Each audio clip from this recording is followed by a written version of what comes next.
Hello, and welcome along to the stream night. I hope that everyone is doing well. Um, for me, what have I been up to? So the last week has been a busy one at work. Lots of things happening there. Lots of stuff that I'm hoping to be able to share with you soon. I have not much else to report, in all honesty. It's been, apart from work, being quite busy. It's been quite a laid-back week.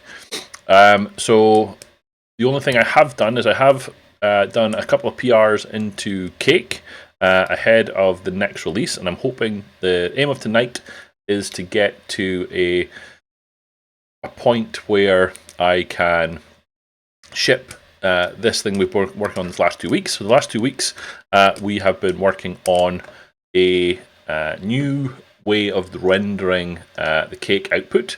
Hey, Nels in the chat room, good to have you again.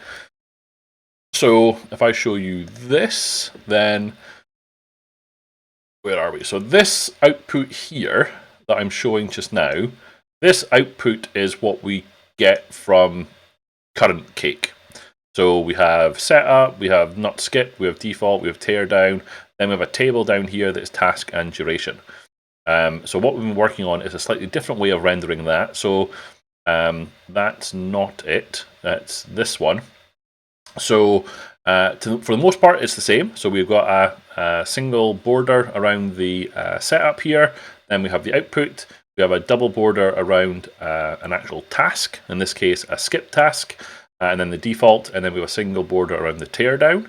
So one thing I have noticed that's slightly different is that there's a padding of 1 character on the header rows for the lifecycle events or for the tasks.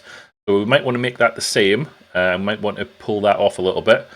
But the main part and the whole reason that I wanted to do this is because I wanted to add in this other column here on the right hand side, which is if a specific task has been skipped, I wanted to bring down into the summary why that task has been skipped.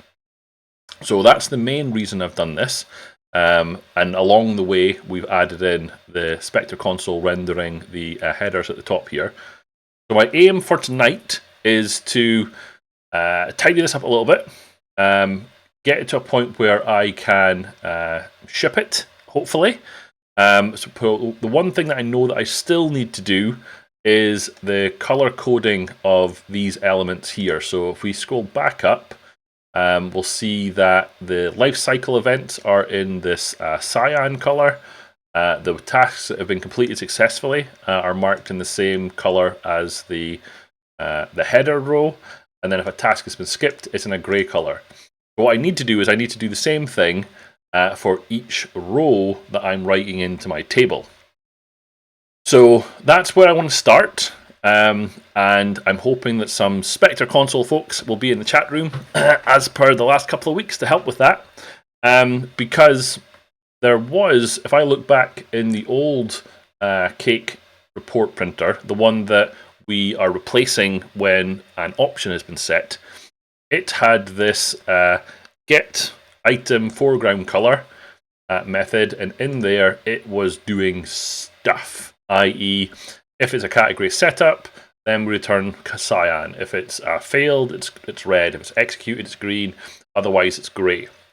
So I need to do something very similar in my Spectre.Console implementation. But I was curious as to how, on a per row basis, we would want to override that. Because up here, what we said is that the overall... no, not that one. The overall row style is green, and that currently is being passed into when we add the column. So I'm not sure whether we can override the complete row style, or whether I need to put this row style into every one of these elements that I'm adding down here. My question then becomes, Nils, because you're the nominated Spectre.Console person in the chat room there, do I need to add a text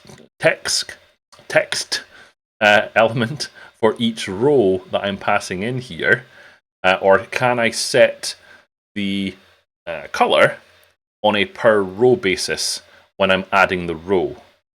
Because looking at the add row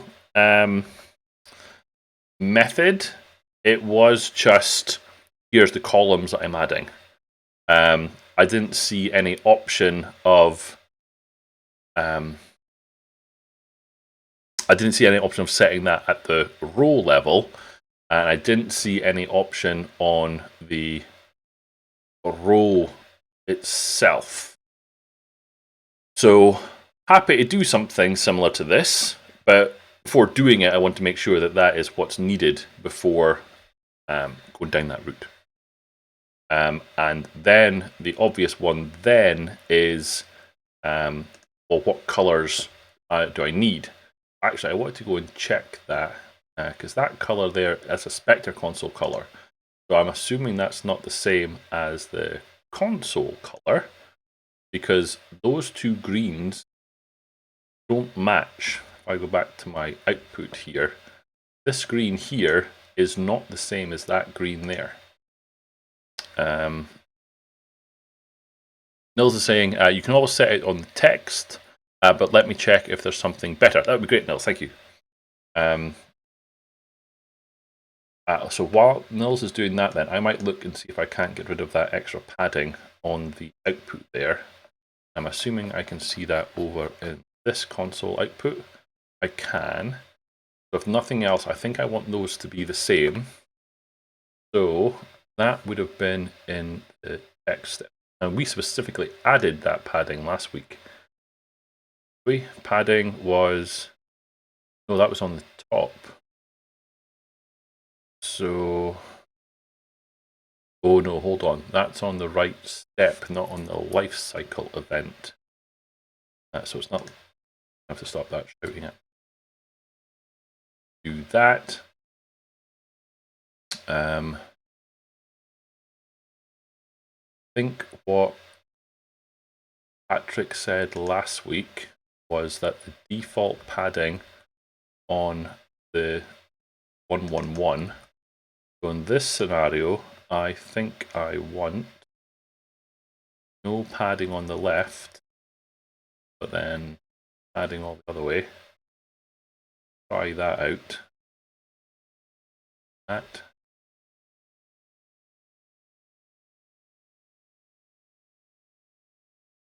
does.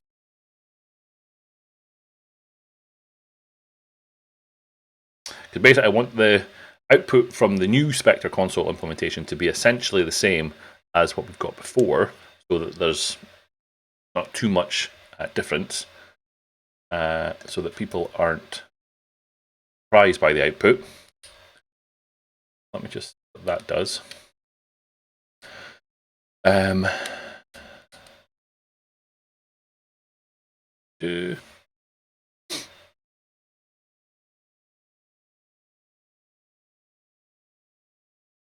Building. So there's quite an interesting thing announced at the start of last week, which was the Twitch guest star, which I think is going to make my potentially bringing people onto the stream easier than what I've had to do in the past. Now, in the past, it's been not impossible, but trying to bring someone onto the stream meant doing a lot of setup on my side and using NDI between Skype and various other things to bring the audio and video from someone coming into the stream onto stream. But Twitch Guest Star, I think, does all of that for you.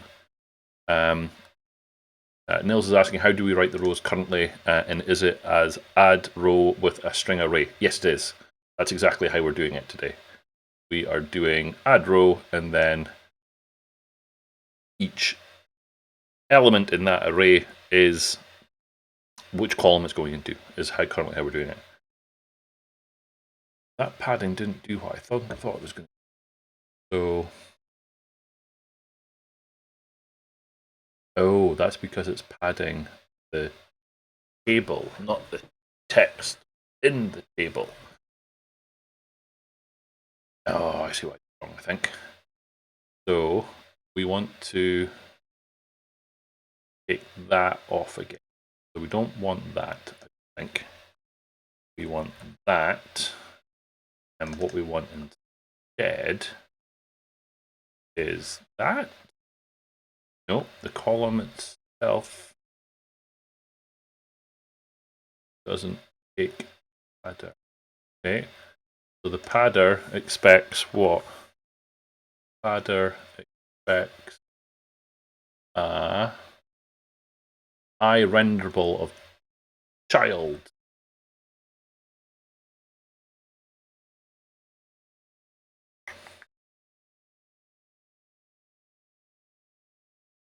New text of name. Okay.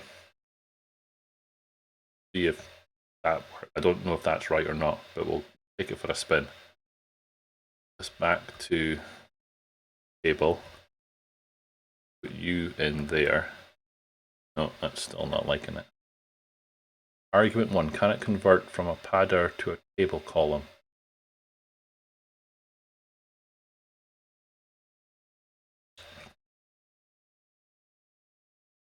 Back to it.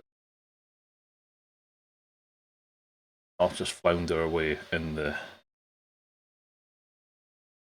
until nils comes back. Column action figure.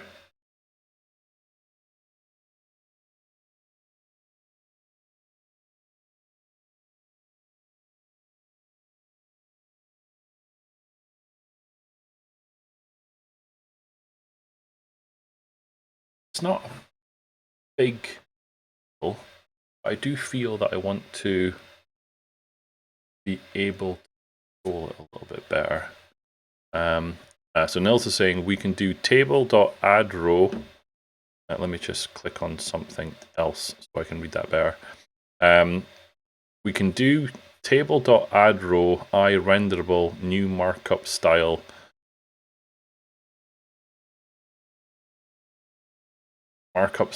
Markup string style as an iRenderable. Okay, let me see if I've got that right. Currently, we've got table.addRow, and it takes either an iRenderable array of columns, a string array, what we're currently using, or an enumerable of iRenderable of columns. So the one that you're suggesting is this one, I think. And what you're suggesting there, oh, I see. Okay. So what you're suggesting there is new markup of that followed by a style, and that's what we would need to figure out. So this would be, now we had a style up here before.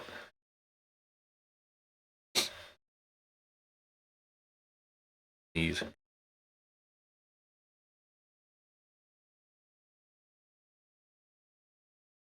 I think I'm good. So let's do var item. Let's do report. No, let's do item style is equal to new style color dot. Let's just make it nice and obvious. So then in here, this is going to be new. No, this is just going to be item style, like that. Then down here, we're going to do new markup of that with the item style. And then finally, we're going to do new markup message with the item style.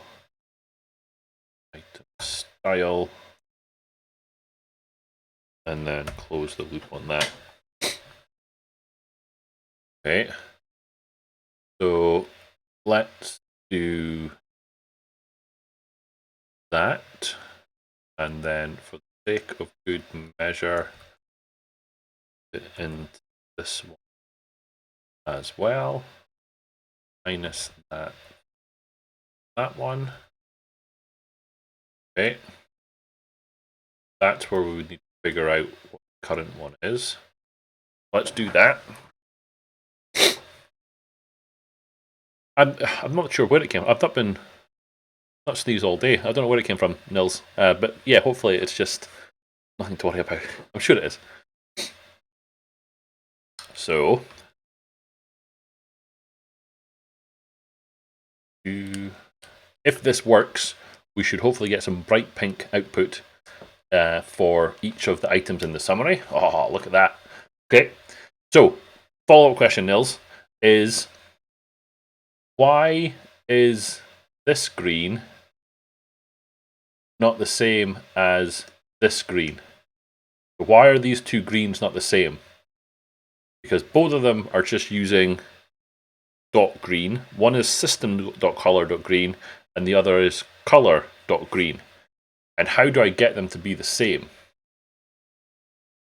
I'll leave that one with you while I create a function for get item foreground color. I'm going to steal this one. You are the resident Spectre.Console expert on the show this evening, Nils. So I'm looking to you to figure this out. To be honest, so I don't want get item style. This is what we're going to call this.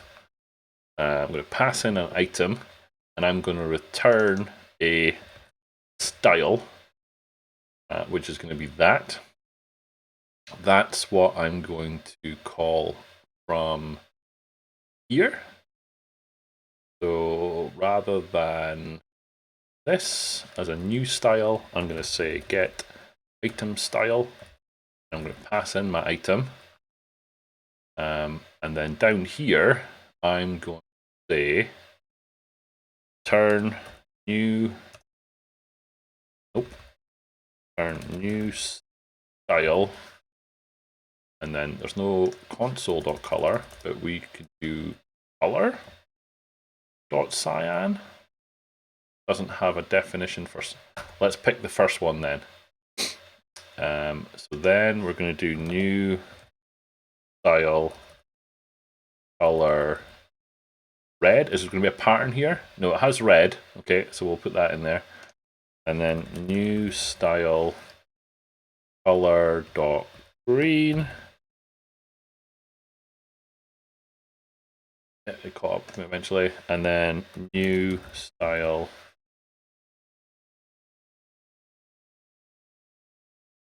color dot gray. There's no gray, so let's do dark slate gray 1. That sounds epic. Let's run that bad boy. Where's Patrick when I need him? I don't know. Let's just see what that looks like. I guess it is something to do with Spectre.Console being able to rent. That's okay. That makes sense to me. So we've got cyan, we've got skipped. It doesn't look very grey.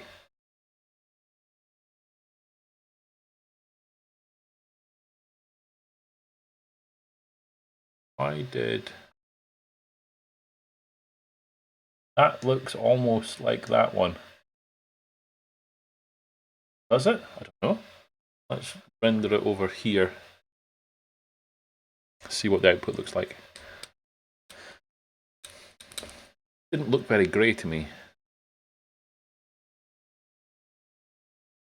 I'm not sure if that's doing where I want it. I'm not sure if that's getting to what I want it to be.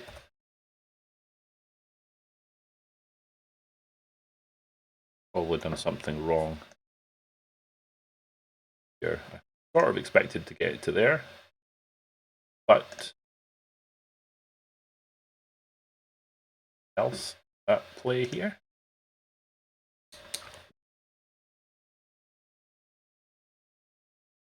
Let's just make sure it's getting to the right place, and maybe I've just chosen the wrong grey. So I would expect cyan, green, grey, green, cyan. So we get cyan, that's the setup.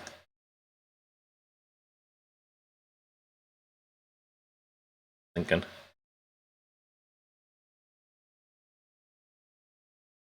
Weirdness. Okay, we get green. Then we get grey. Then we get green. Then we get... Okay, so it is... I did, yes. Well, based on the current report printer, it uses console color dot something. Are you going to tell me that I can use those? I didn't actually try them. Maybe I should have tried them.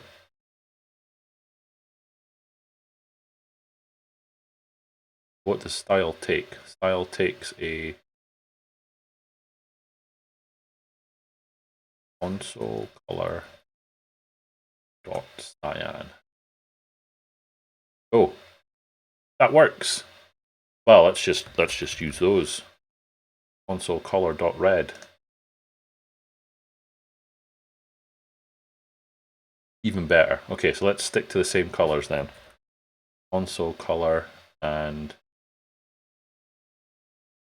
console color gray. I guess where I got that from was done before. If I do color dot here.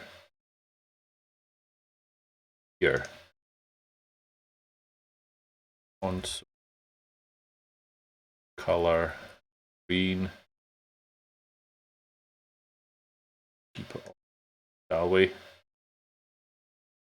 Okay, one more time. Thank you very much, Nils.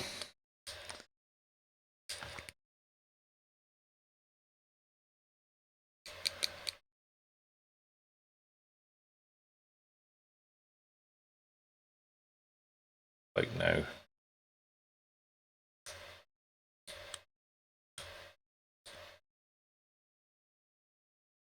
Oh, that looks good. Okay, let's look at it side by side over here.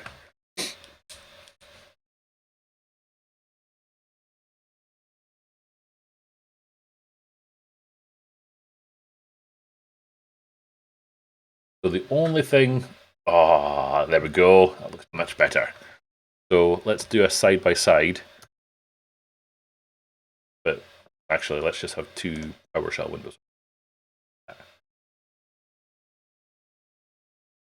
Okay, so make them same size. Can't even see where that one starts and stops. Tiny window. Do it this way. Okay. So side by side. That one is just on cake. So let's do this one as Spectre.Console one. Okay. So the left-hand side is original cake. This one is going to be the new Spectre.Console cake. So setup, here is the setup, space, not skipped, space, default, default task, tear down. Here is the tear down. And then down at the bottom here, we've got a slightly different table structure, but that's fine. Same color coded, setup, not skipped, skip, default, tear down. Oh, that looks beautiful. Okay, so final question then, Nils, is this extra character here, how much do I care about it? And if I do care about it, how do I get rid of it? I tried earlier while you were looking up about adding of the row. You don't care is what I've taken that to mean. Is that what you meant? As in you don't care? Okay, fine. 1 vote, 1.5 votes for don't care, and then similar question for here. There's 2 characters here for how much the table is padded out. How much do we care that there's 2 characters rather than 1 character? And again, if the answer is you don't care, I'm okay with that. I'll wait for a response. Because if the response is you don't care, then we can tidy this up and send it up for PR reviews and stuff. Because I think that's it. Although I have a follow-up question, and I just might be missing something. What was I going to say there? Yeah, let's do one other test. So let's go back to my code, ctemp.cake. I'm going to take the skipped one out again just to make sure that the output is continuing to work. So what I'll do is I will comment that one out, and I will rerun this one.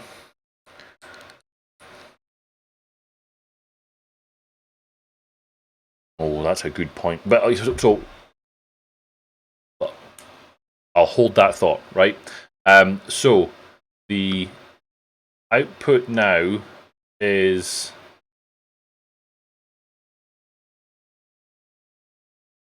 task and duration, so it no longer has the skip reason in there. So that is working as expected.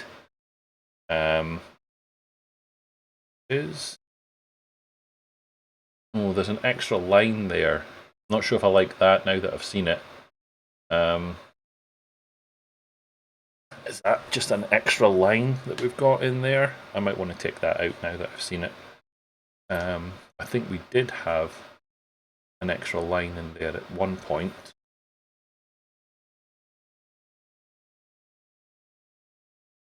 We had this.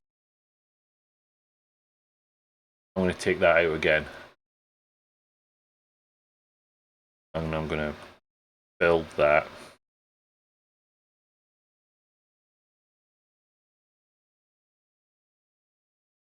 And then I run this one more time.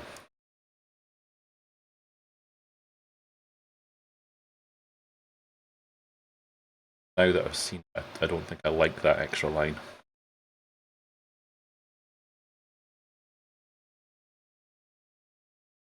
I'll build.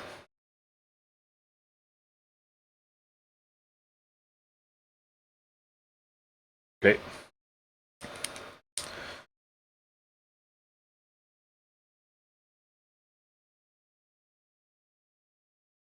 That's better. Okay, so now things line up. So those are there, those are there. Good. So let's put my skip task back into play.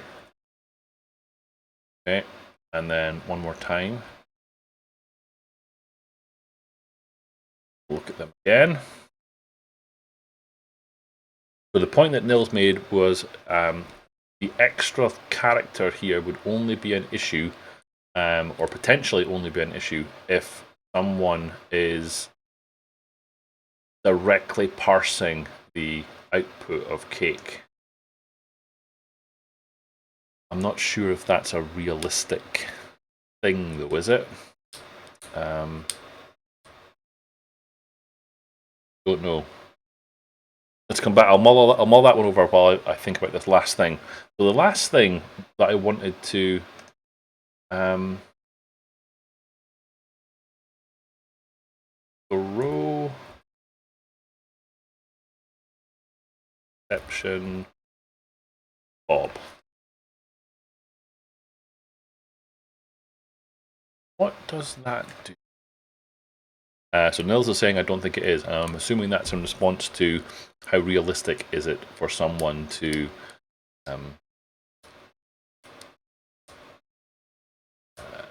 want to parse the output directly. And I think I agree. Right. So what I just did there, Nils, and feel free to jump in at this point. I've made this task fail, right? Throw a new exception, Bob. It's thrown an exception. And what I see in the output is that there was an error, and then it ran the teardown. Happy days, right? But if I go back to the original cake report printer and look at the get item foreground color, then there was specific handling in here that if the execution status was failed, then in the summary, it would be marked as red. But the summary isn't reported when there's a failure.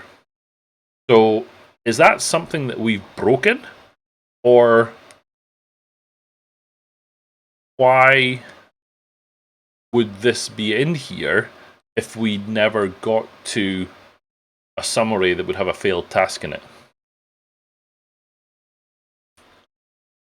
Yeah, I'm not sure either. But yeah, I don't know.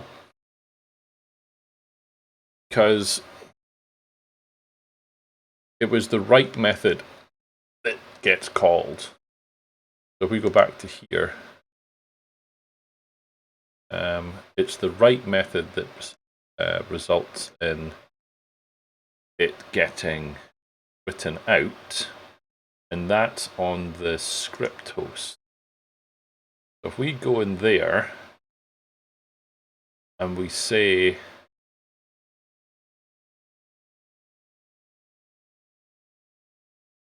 I think there was a PR at some point to include the report on errors. I think that would be useful, if I'm honest. If report is not equal to null and report is empty, so why would, let's just see what goes on here. In the scenario where we have an error, why does it not call write? I feel this is a little bit of a sideline, but I actually want to know the answer to this question. So let's just see what happened. So we come in here. That's my exception. Fine. Oh, because it never gets there. And that's because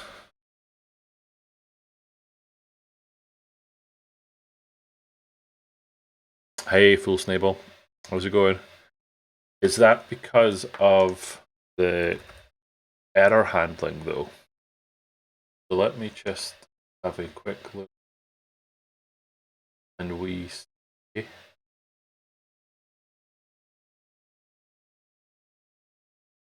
error handling. Ooh, let's do this then. Is this how we get there? So let's go back to my build.cake and I say continue error. What does that do?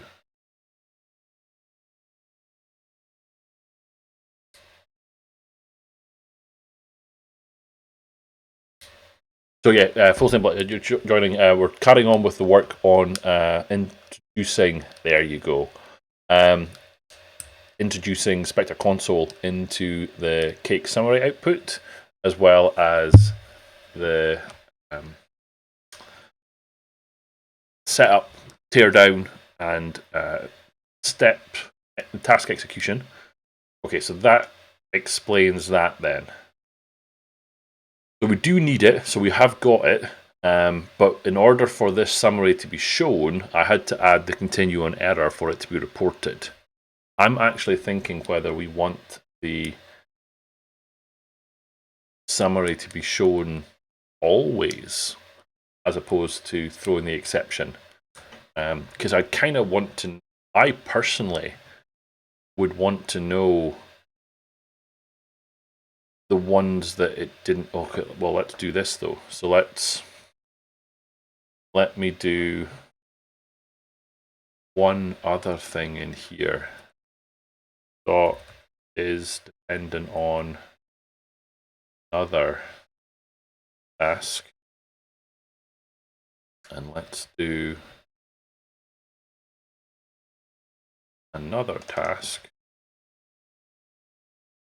Take the criteria off. Information, another task.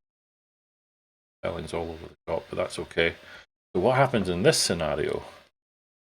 Because it would, oh no, because it would run it because it was continued on error. So it did run it. But I see what I was going to say there was, I think I would want the summary to be shown in order for me to see which ones it didn't get to.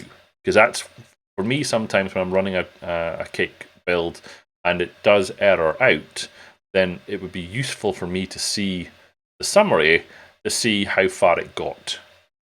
I think there's something in there that I might come back to, not today, but I think there's something in there. Ooh, can you? I'll maybe just go. I'll type that one out. So that is issues 27. Go this one. 2746. Add duration of a task. Ooh, yes. I remember reading this one from Gear. Yes. I've suggested that perhaps the correct solution here is instead to output or the error. I think yes. So why was this not done?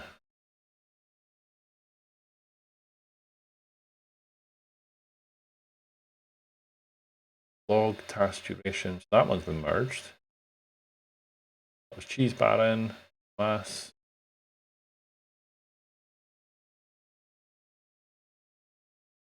Okay, I might have to go back and read through that one. I still think that thing to have. What was Geert asking for here?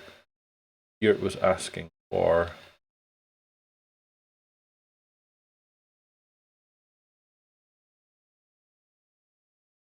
whenever there's a task, we have no idea how long it took unless the script fully proceeds. A good example is this build output. Right. The timings are only written to the output if a build succeeds. We are currently trying to optimize local builds, making them as fast as possible, so devs don't have to wait too long. Therefore, it would be really nice if every task would have a duration at the end. Like to see update. Yeah, it took 5 seconds. Right. Completed in. So have we got that already? Or how do I see that output? Oh, I would suggest that the timing should only be written in diagnostic output. So if we were to go back to here and say verbosity equals diagnostic, then do we see the duration on each step? We do. Okay, so completed in there. Completed in. Okay, fine. Okay, so that makes more sense. Right. Anyway, getting back to what we're talking about just now, though, I think we're at a point where we can PR this. I think. So what I'm going to do is I'm going to. Oh, there's a new version of Git extensions. Not just now. that later. Thank you. I am going to put all this together, and I'm going to rebase the snot out of it. So I'm going to rebase this because I want to condense them. So if I go back to this, then what have we got? We've got rebase, work in progress 3. I'm going to just put them all together. So let's do, where are we? We're in this one. So git rebase minus I on, well, let's do a rebase on the develop first. We'll do our interactive rebase. So git rebase dash I on develop. Let's look at putting them all together. Show the cherry pick GUI out.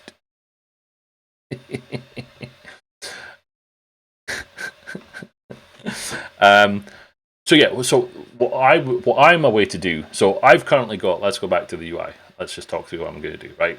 So I've currently got. Where are we? If I were to refresh this, I think I'll show it a little bit better. Oh no, hold on. Let's cancel out of that so I can demo this a little bit. So let's just kill that. So git checkout develop git fetch. We just update my upstream.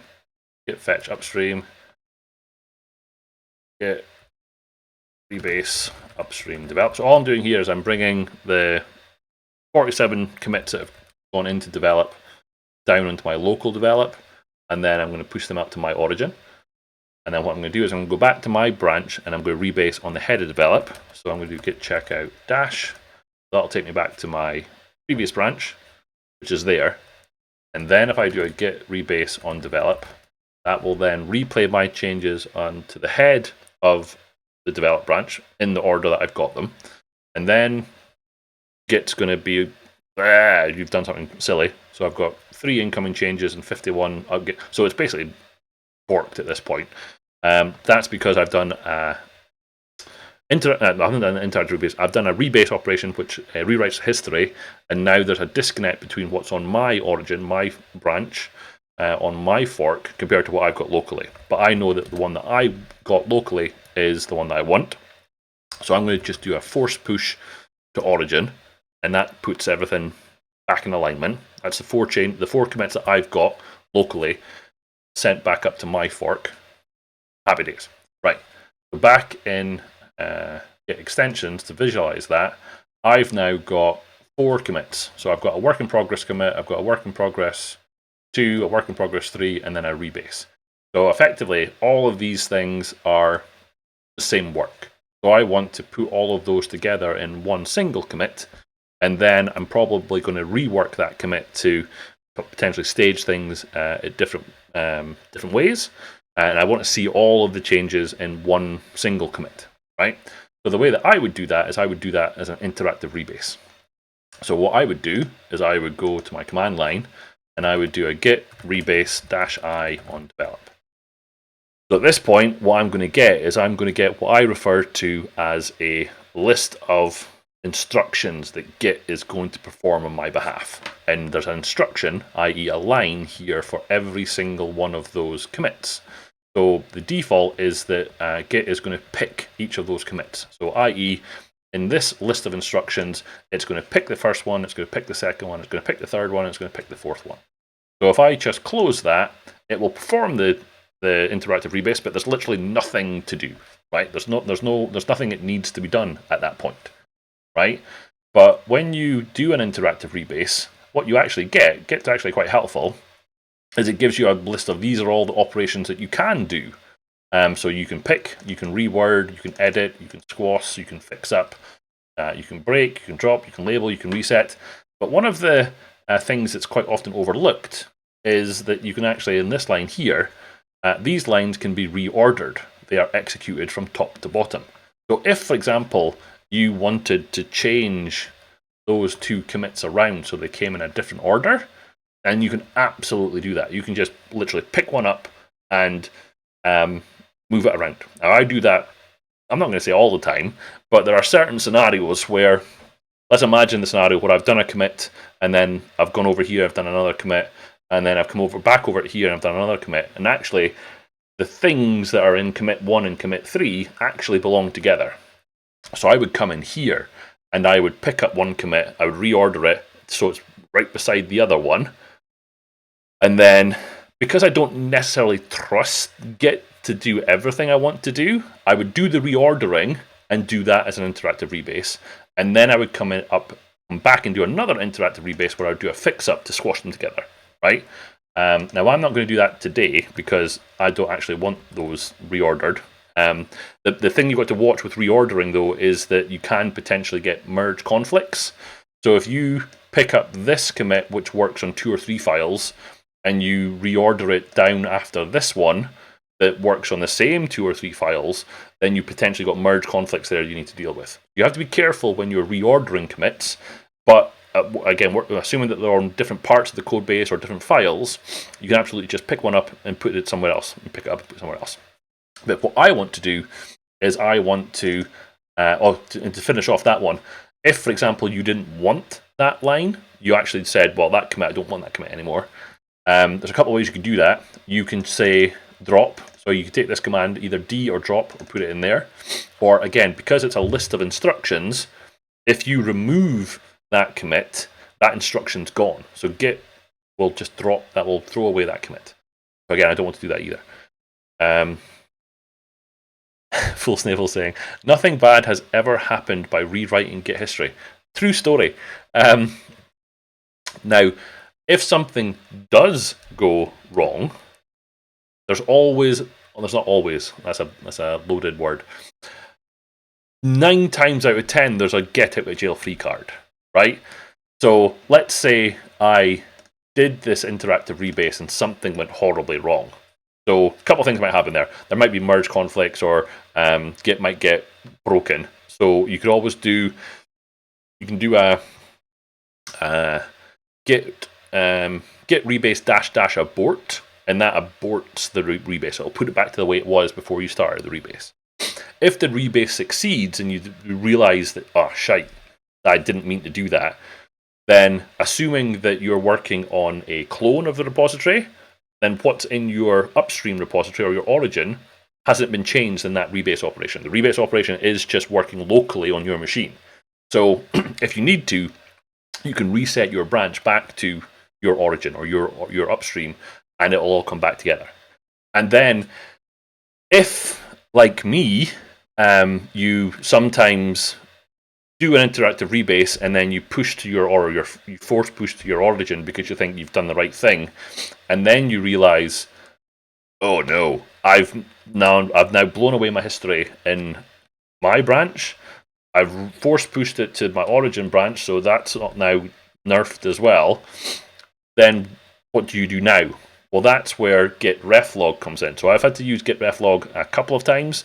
I'm not going to say it was a pleasant experience, but the git reflog is essentially it's an undo register. So you get to see all of the commits that have happened on that repository for a period of time.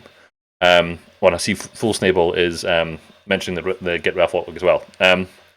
So the git reflog, it is a get out of jail free card, but I forget the exact number, but there is a period of time where the git reflog will eventually go away. It doesn't get kept around forever. So if you wanted to go and do a git reflog on commits from, I'm going to say like a month, 2 months ago, there's a strong likelihood that they don't exist anymore. And at that point, things can probably not be salvageable. But in all of those scenarios I described, there is a period of time and there is a process that you can follow to backtrack your way out of a git rebase. Interesting. Full Snavel saying that they use the git reflog at least a few times every day. For what purpose? I'm curious. I like I say, I've only rarely gone into git reflog because, yeah, I truly nerfed it up. I did a rebase. I pushed that to my origin. I completely lost all of my changes, and I wanted to get them back. So I went into the reflog to get it, but I wouldn't say I need to go into reflog a few times a day. I'm curious what the answer is there. Look, anyway, I'm going to go back and do this interactive rebase. So what I want to do is I just want to fix up each of these ones so that I can condense them into a single commit. So I'm going to do that. That will. So now I'm in a position where my origin is out of sync, but I'm going to leave my origin with the current state of happiness. So that's my get out of jail free card. So what I'm going to do locally is I'm going to get reset head, which will undo that last commit and put all of my unstaged change, all my changes into an unstaged changes scenario. So now I'm back to, or rather, I don't have a commit anymore. I've rebased all of those 4 commits into a single set of unstaged changes, or staged changes, I should say. No, unstaged changes, I was right the first time. So these are all the changes that I've made in the last 3 weeks, sitting waiting to be added into a commit or a series of commits that make up what I'm trying to achieve. So the first thing that I want to check is, do I have an open issue for adding in Spectre.Console? And if I don't, I need to create one so that I can tag my commits against it. So that would have been summary. Add overhead duration summary. Oh, I don't. I thought I had an issue. So let me just don't. Let's create an issue then.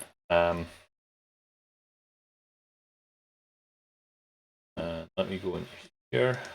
Actually, I should probably do. No, I'm not signed in. I'm just going to create an issue off on my screen here. Add column to summary to include skip reason. There are times when running build when one or more tasks are skipped. Currently, in order to know when or what caused the task to be skipped, in order to know what caused the task to be skipped, you have to be running in diagnostic mode, and also you have up through the build output to skip. I think it useful to include the skip for a task in the summary. Output is recorded at the of a build. I'm going to assign to myself, mark that as an improvement, and I'm not going to add it to the milestone yet because I don't know whether it'll make its way in, but I will do that. So I've now got an issue, and that's going to be 4055. So full stable saying, I find the original commit after rebase fix up, so I can diff before and after, for example. Oh, interesting. Okay, I see what you're saying. Okay, I could see that.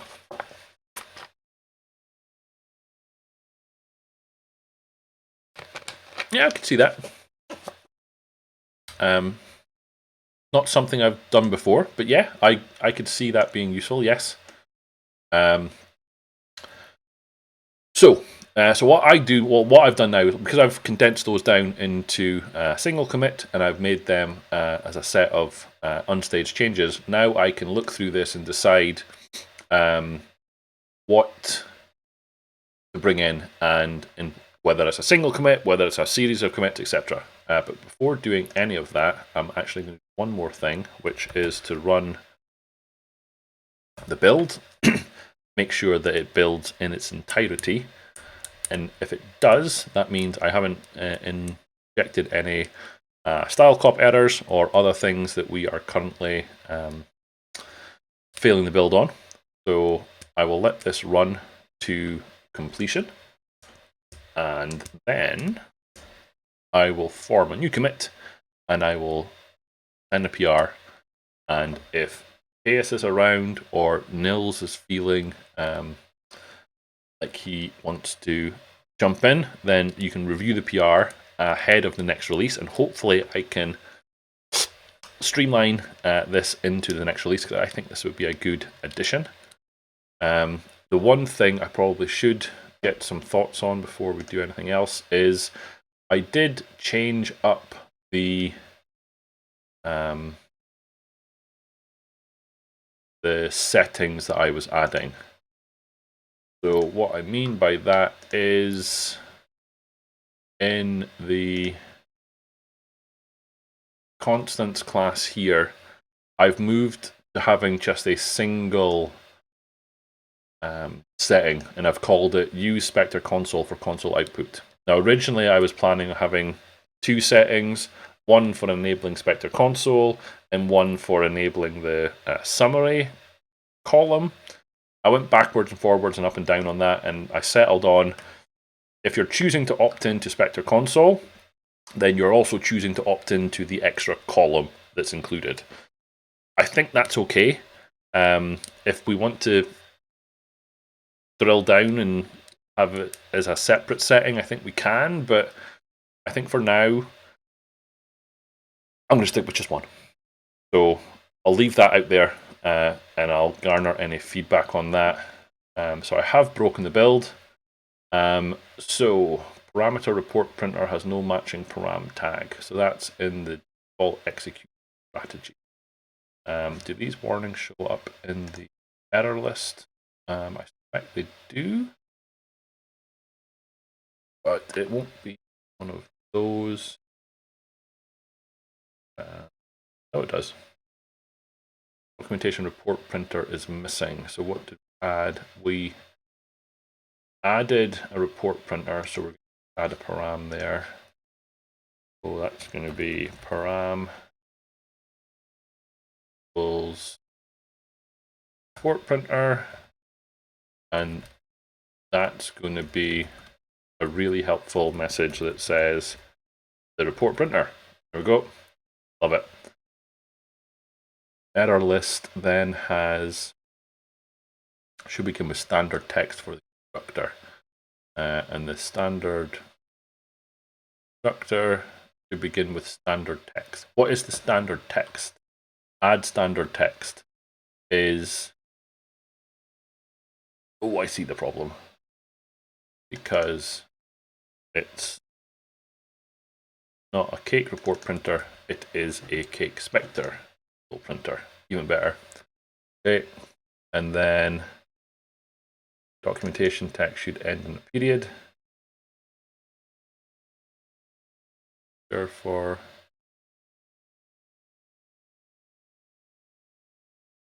how is that only showing up now? But okay, I'll fix it, but I don't understand why that's not changes that I've made. But okay, I'll do them while I'm here. And that can be a separate commit. The XML comment for the param tag. Oh, I removed those because we don't have them anymore, so those can come out. Okay.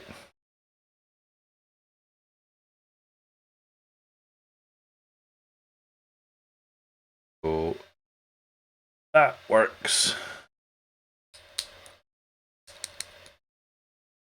I will put a commit together. Finish.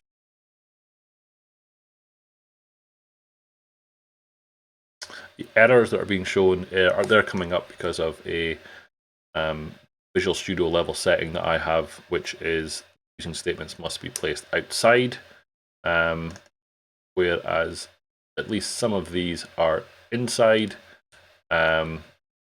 So those should be fixed at some point. I don't know if we've got an overall rule that fails on the build though, because it didn't fail earlier today. when I did a cake build at the command line. So disconnect between my Visual Studio settings and what we're currently enforcing via editor config and or file comp settings.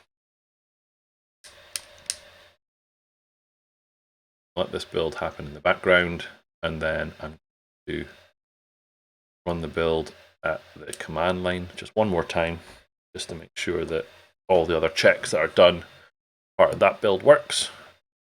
Okay, cool. So let's run that.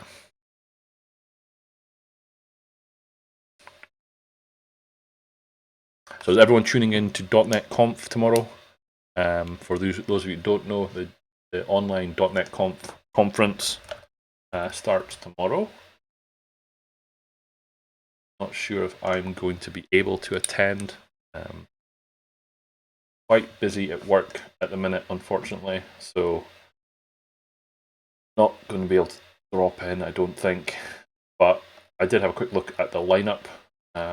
Looks like there would be some interesting speakers and agenda items, but don't think so. But I might be able to watch some back on the internet.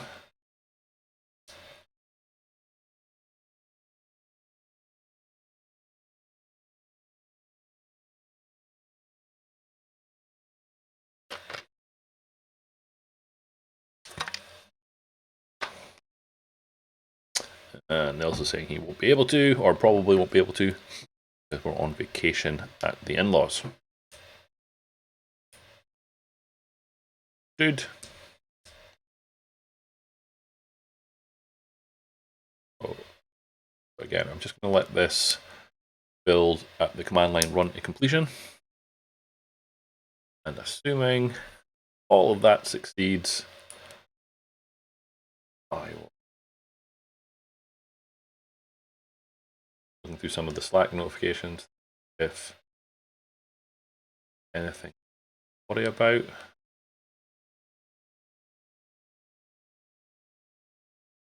Oh, Pascal close your issues. Did. Oh, there is already an issue for the globbing syntax. Right.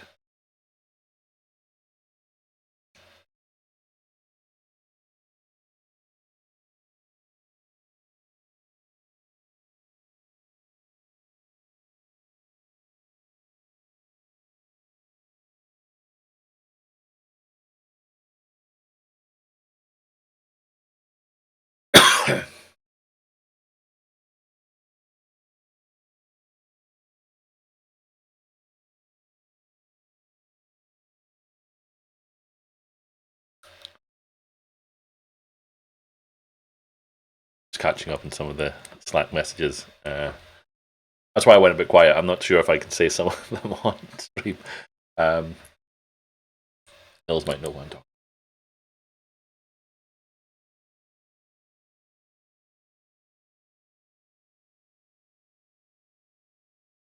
Okay, so it finished the compilation. It's now doing the unit tests. Unit tests are running for the different target.NET frameworks, as well as for the individual projects. So we have unit test projects for the different assembly projects that we have. Hopefully they'll all pass through green.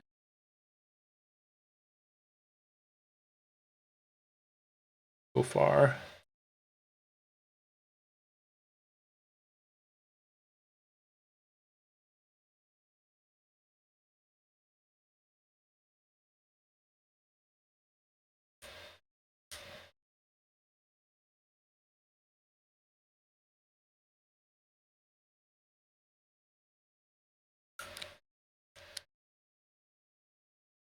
And we're at just after 9, so we've got a bit of time.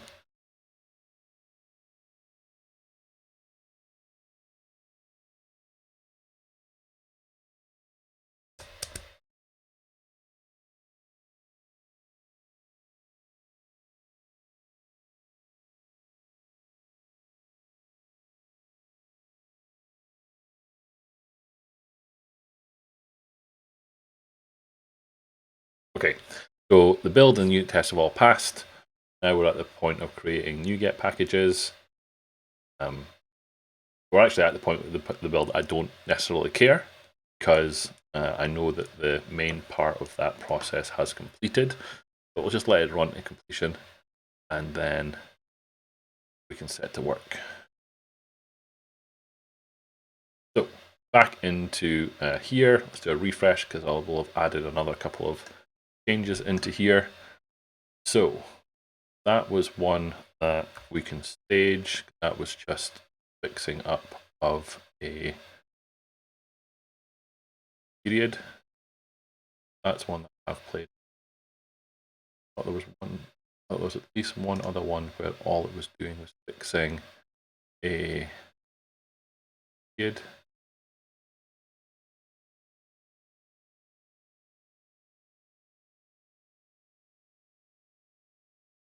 Taken. Let's do this as a maintenance command. Maint add missing period. Fine. This up. Go. Oh.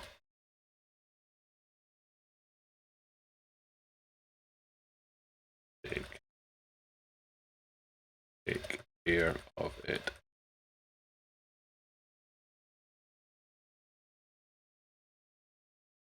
Terrible method. Let's just leave it as running a video. Okay, so let's commit. No, I didn't.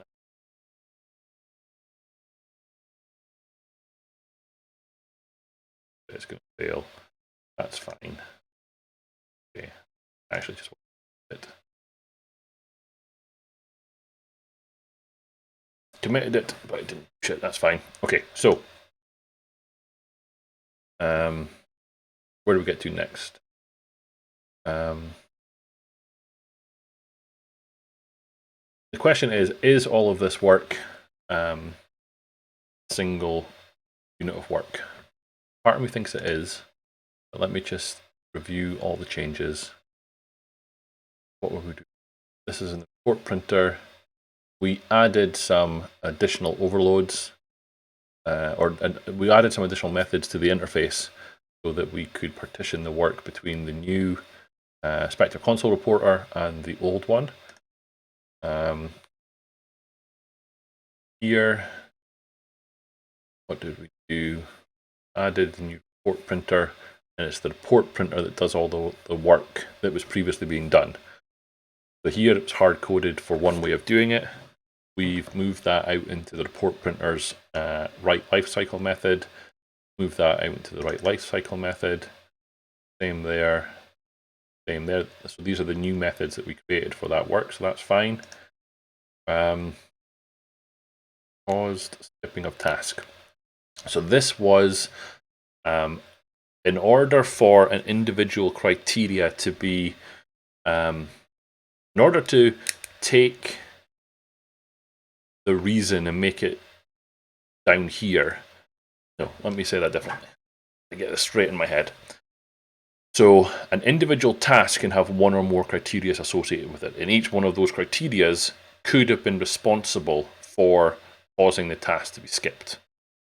So when going through the execution of the task, what I'm doing is I'm storing information about that it was this specific criteria that caused the task to be skipped. So I created a method called cause skipping of task.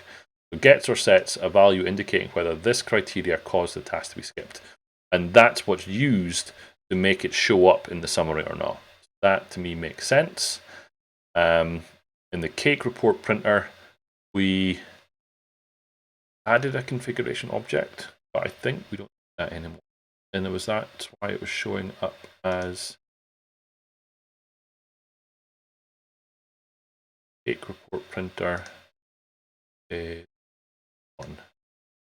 It was showing it up as not being used. Actually, we want or need that one then. Take that out again. I added it in. I think it, but we don't. Let's take that out, back into Git extensions, and look again at the cake report printer. Oh, got some. And we added the parameter here, which we don't need anymore, so that one can come out. Yes, Nils, thank you. I saw that after I added it in. So the cake report printer, this is where we provided an implementation of the new methods that are on the interface. Essentially, we just copied that code that was there back over in here. We took the code that was here and we stuck it into the original implementation, which is here. And then we, based on the verbosity that's passed in, we might return early because we don't always write a step if we're in quiet mode. So for anything less than normal, we return early, we don't do anything. Same for the lifecycle event. The reason we split these up is because potentially the order around the step is different, so we broke them into separate methods.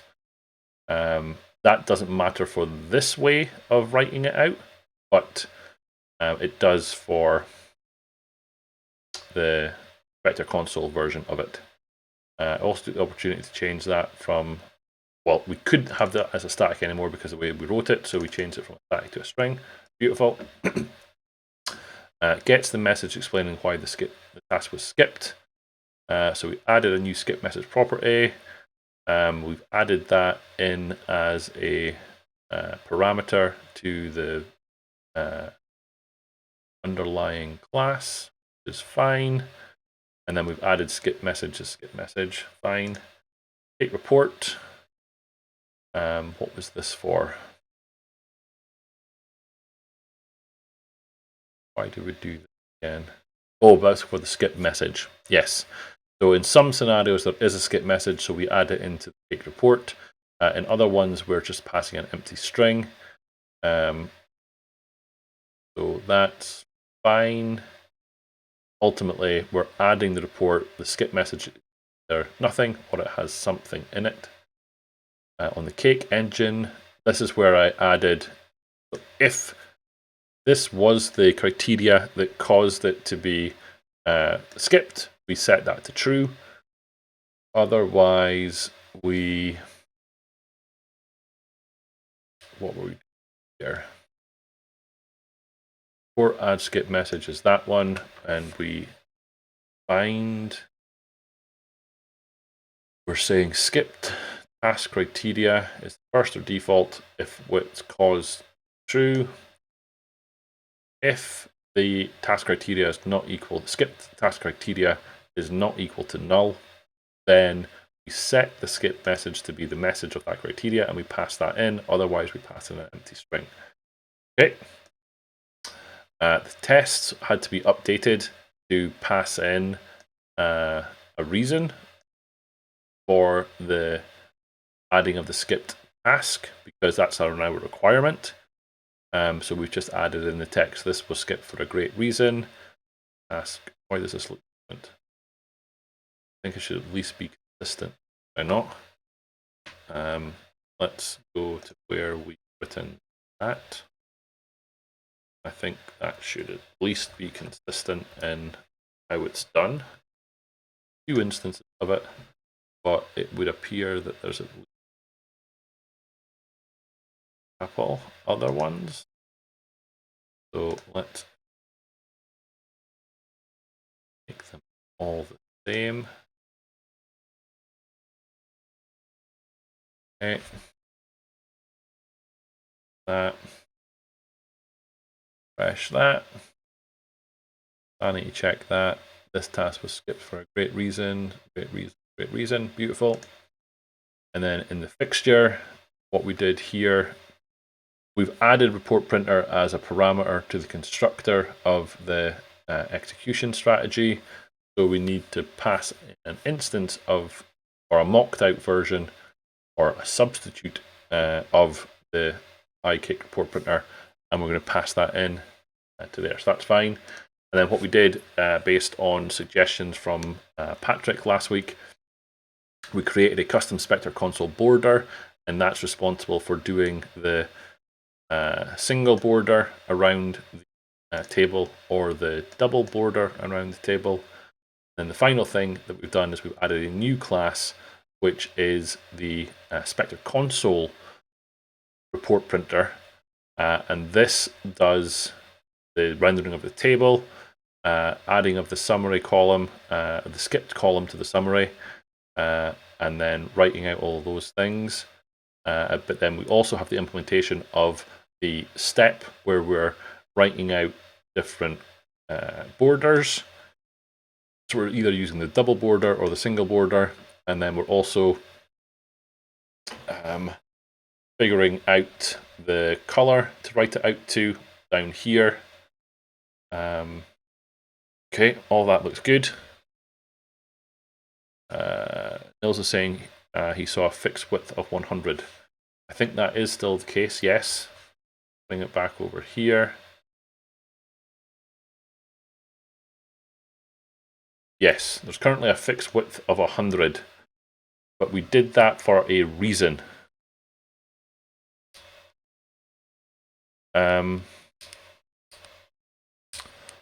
Why did we do that?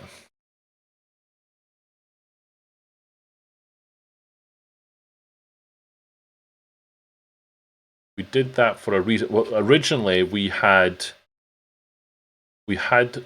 it so that it would be expanded. So we had the table, so it was specifically for this. We had this be rendered out all the way to the right hand side. And we kind of said that didn't look right.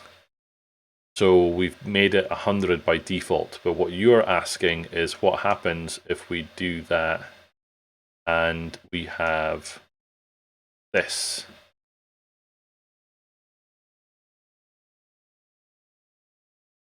I'm going to assume that it will just wrap around onto the next line, which is not necessarily. Oh no. It truncated nicely, I think, assuming that that's not 100 characters. Let's put it down a little bit more.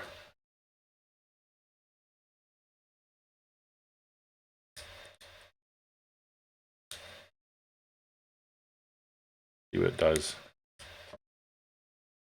So it is starting to wrap the inner text where it's necessary, but it's truncating this. It's not letting that go wider than what's available, which I think is nice.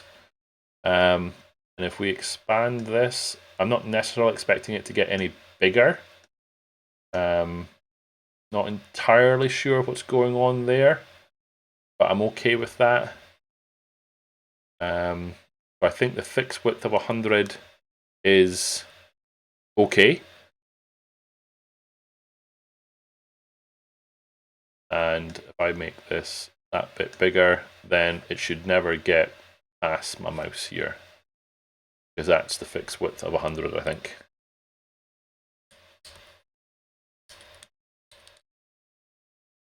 So, yes. I think what I'm going to do is I'm going to take the verbosity diagnostic off of here so that I have a screenshot that I can put into the pull request. So, actually, let's not complicate the PR. I'm going to take this task out of here, this out of here, and we'll just fit with normal output.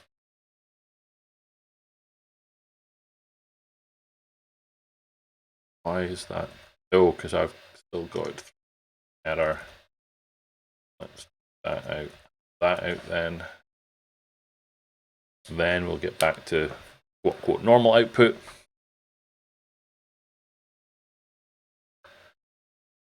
Okay, cool. So that is screen shottable, because it'll have all of the output there. Okay, so to me, all of those changes form part of the unit of work that is actually check that. Expected that to cause an error if it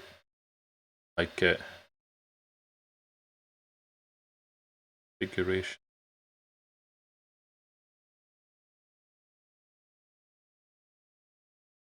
container configurator. Love it. Container configurator. Yeah, so I'm worried that I've introduced some unnecessary statements. Take reporter. I think that's something we would catch. Yeah.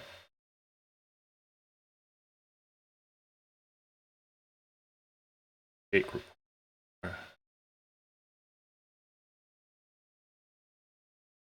Right there. Take that one. Finals.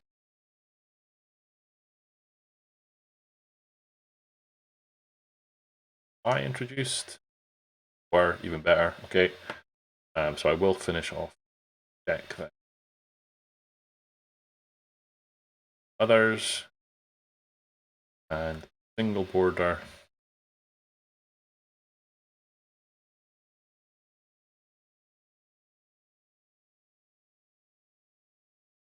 That looks good. Double border there, and then the final one is take Spectre report printer, which is this one. Sanity check. In there. Okay. Let's ship it. So I'm going to stage all of these changes. I'm going to attribute that to a pound sign keyboard. There it is. 4055. Add Spectre.Console based reporter. What we're going to say is via a new setting, which is called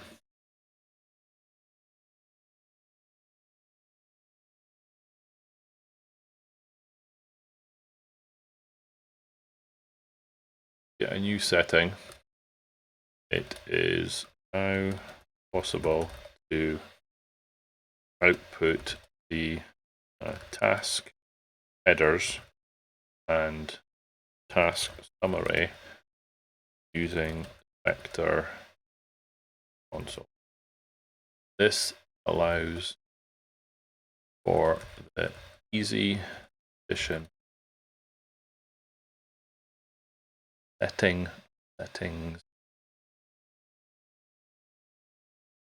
Oh, thank you, Stevie. Via a new setting, it is now possible to output the task headers and task summary using Spectre.Console. This allows for an easy addition of a new column, the task summary, which includes information about why any given task has been skipped. The old take report printer is still in play, but some station has been from then default execute strategy to the porter class, and also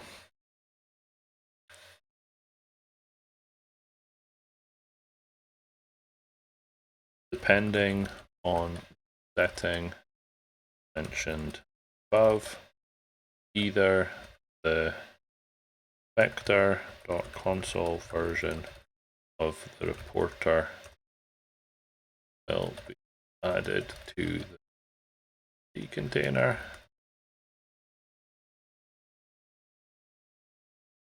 or the old version will. Okay. I think that's enough, to be honest. I will commit that, and I'm going to push that up. So here, so my git status should now be, and I'll need to do a git push -f origin to take those 2 commits and replace them with the 4 commits that I have on my PR, or I haven't got a PR yet. But if I'm signing into GitHub on this screen, so I'm going to do the work over here. So I'm going to do a compare and pull request.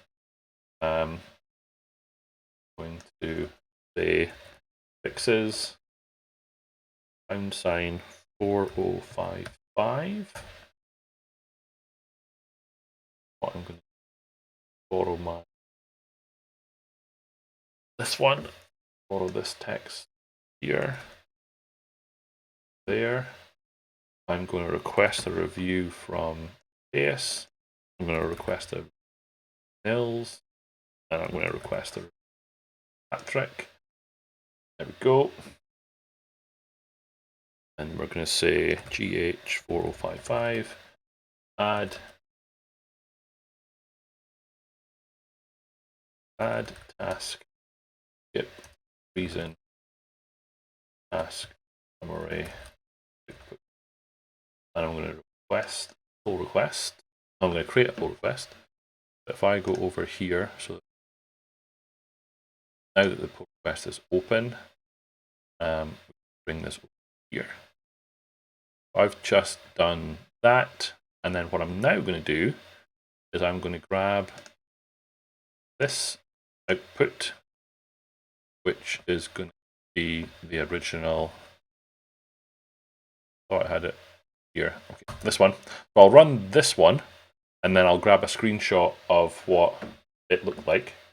So I'll do original take output. Grab a screenshot of that. Actually, let's just here. And being executed. So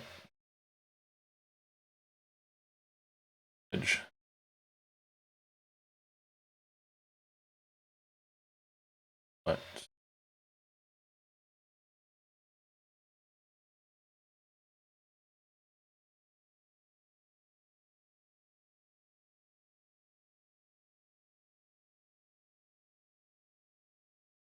copy,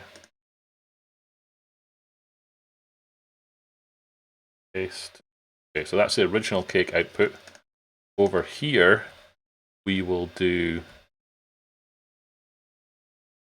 we're going to take that command setting off, and we'll just look at it without the skip reason column. So Spectre.Console output. Have another screenshot. This there. Up.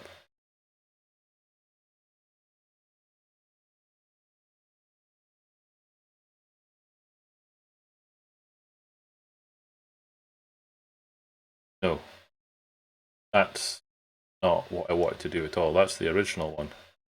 I want this.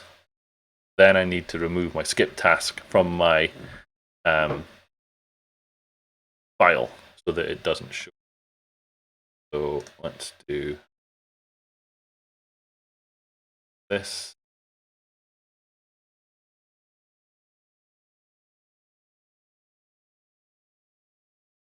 Copy. So Spectre.Console output with task skipped, paste, and then back into here and comment out my here. And if I run that dude again, then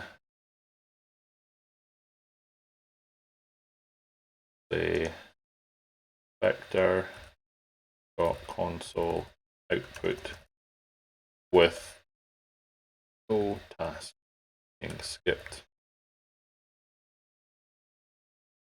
That would be this one.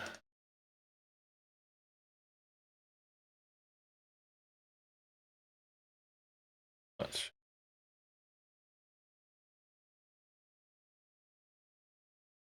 go. Task we've got here. Okay. Like that. Then over to GitHub. Hopefully we will see. There we go. So we're showing what the original cake output looked like. We're showing what the new output looks like without an additional column. So there is some differences, but I think that's okay. And then final one is here is a task that is being skipped. So I think that is. How can I be out of date with the develop branch already? What has Matthias merged in? Git checkout develop. Git fetch upstream. Yep. Git rebase develop. Develop op.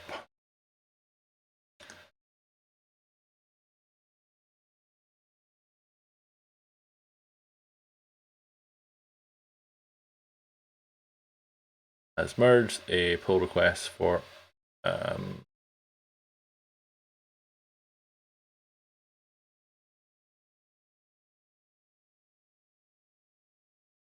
this one. Check.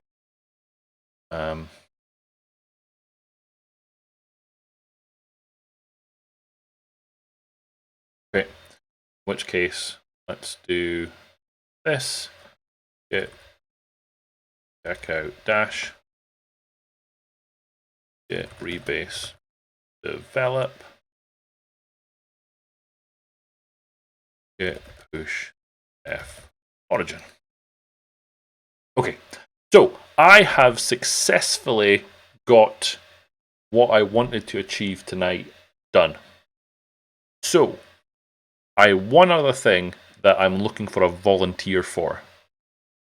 I want to take the Twitch guest star thing for a spin. So, does anybody want to be a willing volunteer to come on the stream if I set you up with a thing? I don't actually know how to do it. That's the part that I want to really see. But does anybody want to join in on the stream via the new Twitch guest star functionality? And if you do, shout.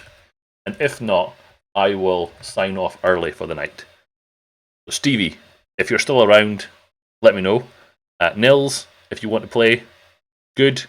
Full Snable, more than welcome to come on.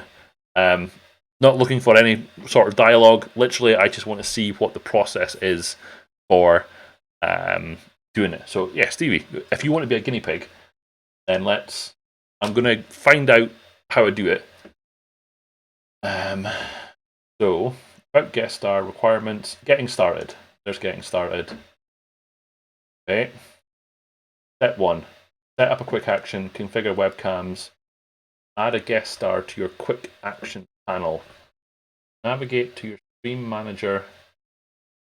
No, I just want to send someone a link to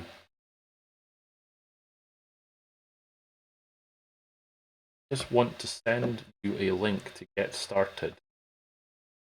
So how does one actually let's just do this on stream so we can all be on the same page. What I'm talking about is this new feature called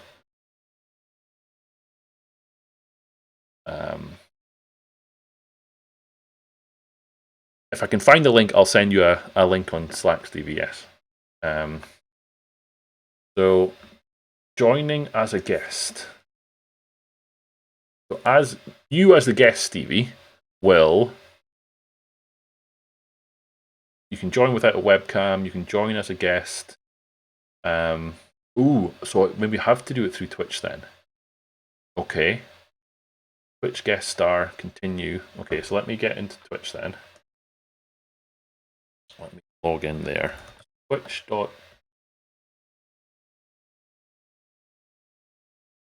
so let's go back to the other page then, where it said getting started. That was Stream Manager, it said.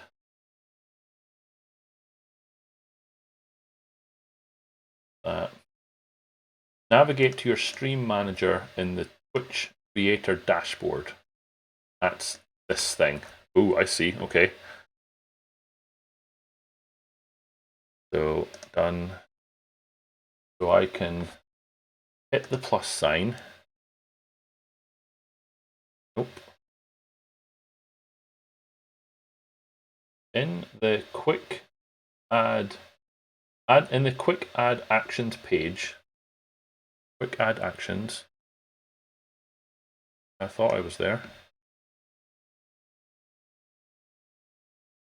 Nope. Search for guest star. Hold on. Did that just take ages to come up? It did. Okay. So guest. Ooh. Okay. Star. Right. Okay. It's there. Fine. So I click on that, and it says start guest star. Right. Okay. I've clicked on a button, so I'm not going to share this part on the stream because I don't actually know how it works. I'm going to click on that, and then I can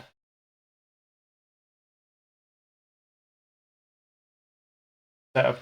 Yeah, I've done that. Select number of guests. Select number of guests. 1.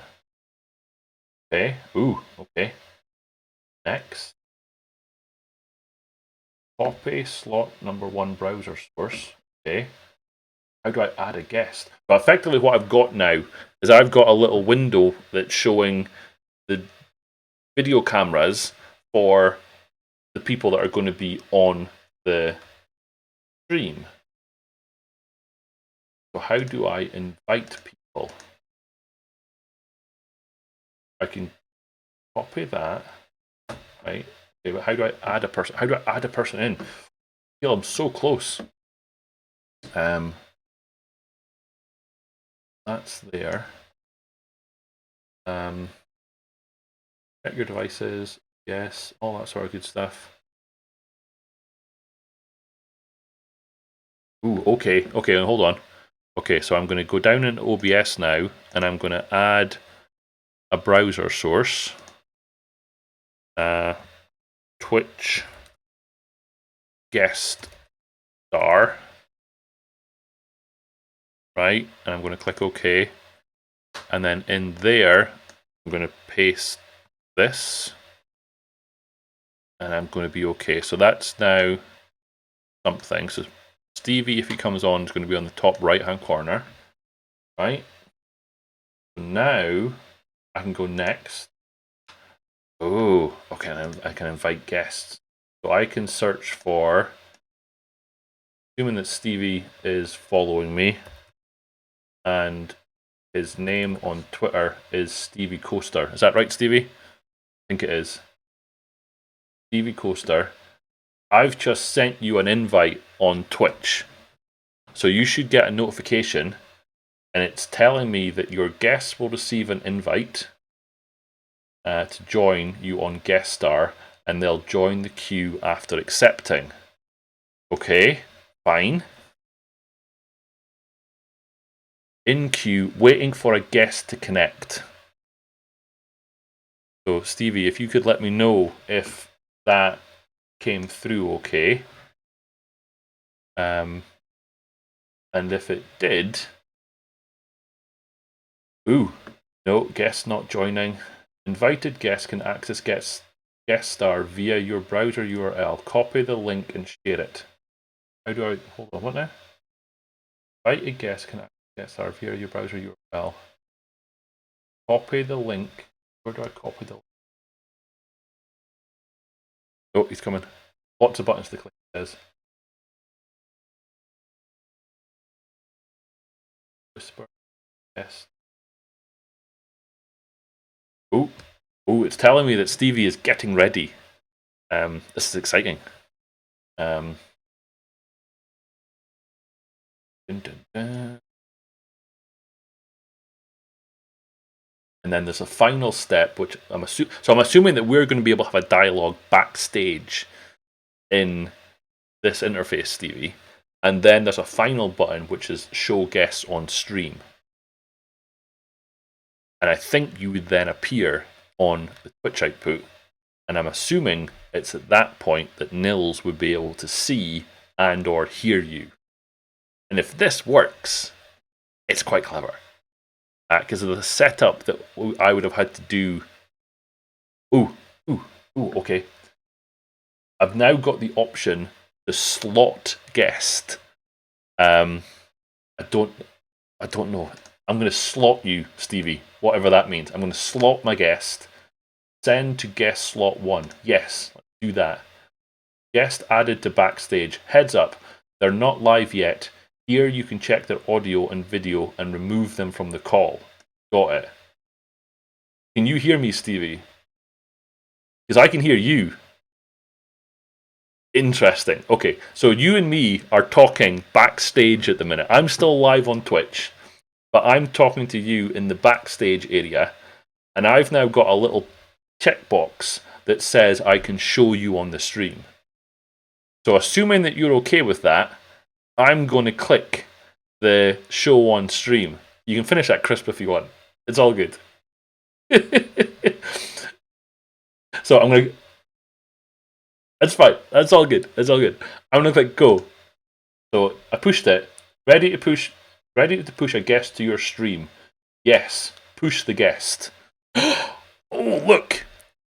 Are you on? Can you see yourself on the stream? So Nils, can you hear Stevie on the stream? I'm going to have to wait for Nils to come in now. That worked quite well, I think. Oh, hold on. How do I get your sound over there then? I can see but not hear. Oh, what have I done? Or I've done something wrong, which is entirely possible. Because Twitch Guest Star is there, but there's nothing to... No, like I say, I can hear you fine here. Whisper guest, move to queue, report guest. It's not all wrong. We can see the crisps. What have I done wrong? I think it's something with the OBS source. So I should maybe read the instructions. Hold on. I should maybe invite the guest, push your guest to OBS. So what do I need to do here? Once you have selected a guest, you can see and hear them in backstage. Yes, I can confirm that. They're not yet pushed to OBS for the live stream. To push the guest to OBS, hover over the slot and say show on stream. I did that. You will then see a dialog box confirming that you're ready to push the guest to OBS. Yes. So in here, when you push your guest live on OBS, you may find that their audio becomes tinny or experience echoing. This is caused by doubled audio tracks. Your OBS is receiving guest star audio through Chrome Desktop Audio and the browser source for your guests at the same time. You can quickly mute the browser sources in OBS to remove the doubled echo. I don't understand what that means.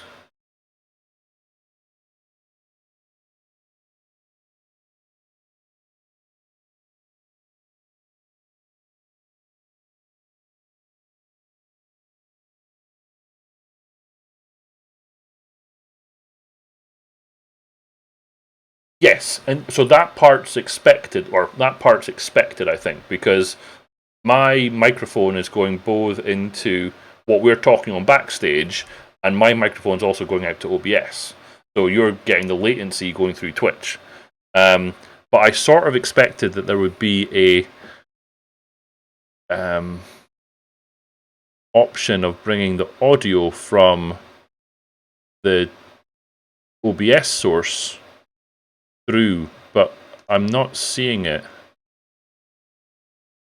Unless there is not... Maybe I used the wrong source.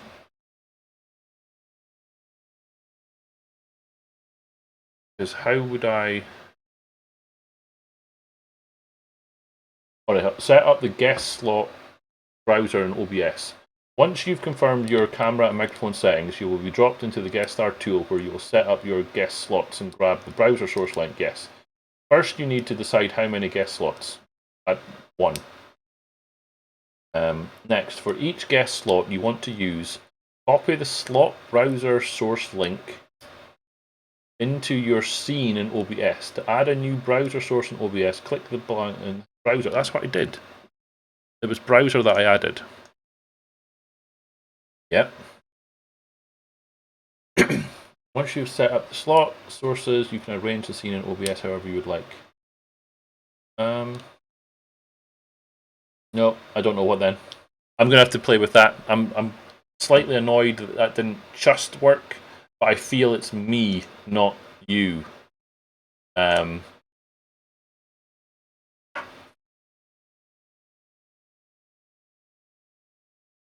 What does this button do? That button there would mute you. And this one would turn your... Yeah, so that one puts you off. So I've put your camera off backstage, so it's no longer being shown on Twitch. But I put it back on again, and now you come back. So there's also a mute icon, so I've just muted you. Go and say something, because I think I can still hear you. Stevie. Oh no, I can't hear you anymore. Okay, so that mutes me through backstage, or mutes you through backstage. So now I'll be able to hear you again.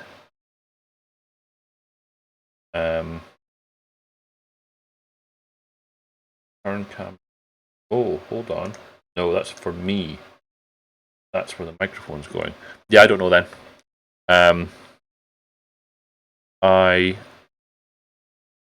Oh, hold on. Unhide all? No, not there. And then I'm just looking to see if there is any sort of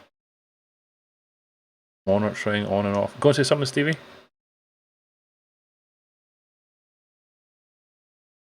I can't hear you at all if you're talking anymore. No, you're gone. Oh, I can hear you now.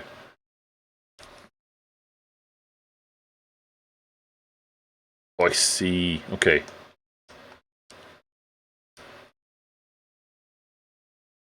Gotcha. Okay. It was so close. So anyway, so we can say that we can see Stevie, but we can't hear him yet. So I must be missing something. But I think this has, if this worked, this has got potential for being really simple to bring folks onto the Twitch stream. Because I can add additional guests. You have up to and including 5 guests by the look of it. And then I can individually turn people on and off. So let's say we wanted to do some sort of panel discussion and we wanted to bring a person on, and then you go away, and then another person comes on, they would all be coming in and out of the backstage, but we'd only be putting them onto the Twitch stream when they are ready to chat. I like it. I like it a lot. Yeah.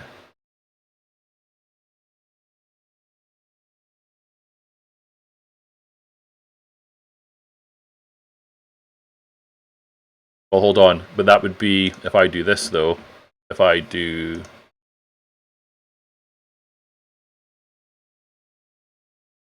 There you go, look. That better? There you go, look. So I had to add a filter onto the browser source, adding the chroma key. But if you wanted to, you could have OBS running locally and OBS output going into Twitch, so you could control it as well. But no, this is pretty cool. I like it. Obviously, without you can't hear Stevie, which is a shame.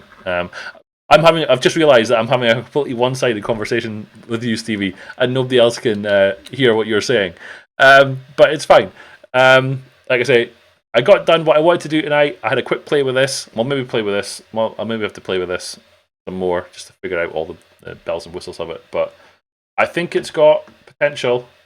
Yeah, good to see it. Right, I'm gonna kick you out of it, and just to see how that works. So thank you for coming on to the stream. I appreciate it. I'll kick you out just now. See you later, Aaron. Bye bye. Remove guest. There we go. And he's gone. Okay, cool. So that didn't just quite work, but it has the potential to be a really useful addition. I like it. He's been given the boot. Okay, that's all I've got for tonight. I'm going to finish up just a little bit early. I'm going to have just a quick look to see if anybody's left any comments on the PR yet. And if not, I will come back to it tomorrow. No, nobody's had a look at it yet, so that's fine. Thank you all for hanging out tonight. I appreciate it. I intend to be back next week to do more stuff. With this done, I think I should go back to some of the other Cake Contrib stuff that I had been working on, because there's some other add-ins that I do want to get to a point where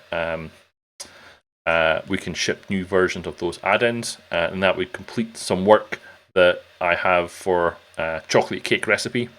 For now, well, I guess I should do a quick recap. So a quick recap of what we did tonight. We finished up the PR, or we created a PR for adding Spectre.Console into the Cake report printer. That's something we've been working on the last 3 weeks. So this week was the third week that we've been working on it. We got to a point where it is ready for review. I've opened that PR up in the hope that that will be pulled into the next release of Cake. I may or may not make it in. And then once we've done that, we had a quick play with the Twitch guest star feature and we brought Stevie on, but unfortunately we weren't able to hear Stevie. So need to play with that a little bit to figure out what's going on there. But maybe next time we will be able to chat to Stevie live on the stream. But for now, that's me done. Thank you very much. Take care, and I will talk to you all on the internet. Bye bye.